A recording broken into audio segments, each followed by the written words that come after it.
వారాహి అమ్మవారి మహత్యం గురించి మీకు తెలుసా? అమ్మవారిని రాత్రి వేళల్లో మాత్రమే ఎందుకు కొలుస్తారో మీకు తెలుసా? మన సనాతన ధర్మంలో విష్ణువును పూజించడానికి ప్రాతకాలమని, శివుడిని పూజించడానికి సాయం సంధ్యాకాలమని పురాణాలు వీటిని ఉత్తమ కాలాలుగా చెప్పబడుతున్నాయి. అలాగే కొన్ని దేవతా ఆరాధనలు కొన్ని సమయాల్లో చేయడం వల్ల దానికి విశేషమైన ఫలితాలుంటాయి. వారాహి మాతను రాత్రి వేళ పూజించడం వలన అద్భుతమైన ఫలితాలుంటాయని, ఎందుకంటే అమ్మవారు రాత్రి వేళ మొత్తం శత్రువులతో, రాక్షసులతో యుద్ధం చేసి పగలు కాగానే నిద్రిస్తారు అని పురాణాల్లో పేర్కొనబడింది. తాంత్రికులకు ఇష్టమైన దేవత వారాహిమాత. అందుకే అమ్మను రాత్రి వేళల్లో మాత్రమే పూజిస్తారు. వారాహిమాత ముఖ్య దేవతగా ప్రతిష్ఠించిన కొన్ని ఆలయాల్లో దర్శనం సైతం రాత్రి వేళల్లో కానీ, తెల్లవారుజాముల్లో కానీ ఉంటుంది. దేశంలో వివిధ ప్రాంతాల్లో అమ్మవారి ఆలయాలు ఉన్నప్పటికీ చౌరాసి అంటే ఒడిస్సా రాష్ట్రంలోను, వారణాసిలోను, మైలాపురాల్లోనూ ఉన్న వారాహి అమ్మ ఆలయాలకు ప్రాధాన్యత ఎక్కువ.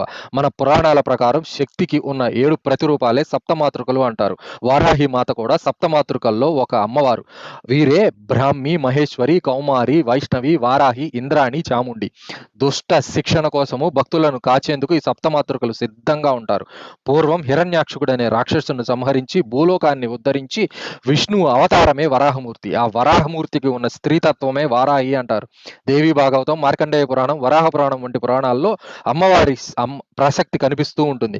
ఆయా పురాణాల్లో అంధకాసురుడు, రక్తబీజుడు, శంభనీ శంభులు వంటి రాక్షసులను సంహరించడంలో అమ్మవారి పాత్ర స్పష్టంగా కనిపిస్తుంది.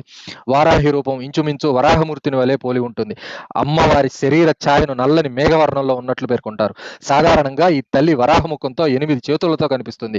అభయ వరద హస్తాలతో శంఖము, చక్రము, నాగలి, గుణపము, పాచము, హలము వంటి ఆయుధాలతో దర్శనమిస్తుంది. గుర్రము, సింహము, పాము, దున్నపోతు వంటి వివిధ వాహనాల మీద ఈ తల్లి సంచరిస్తూ ఉంటుంది.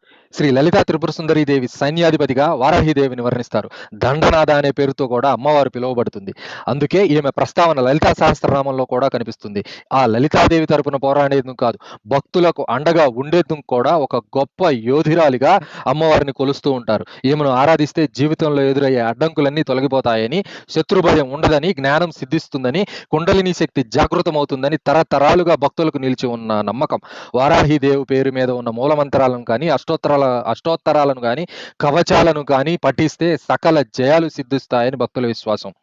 దేవి భాగవతం ప్రకారం చండీమాత రక్తబీజుని సంహరించేటప్పుడు వారాహి మాతృకను సృష్టించింది అని పురాణాల్లో చెప్పబడింది.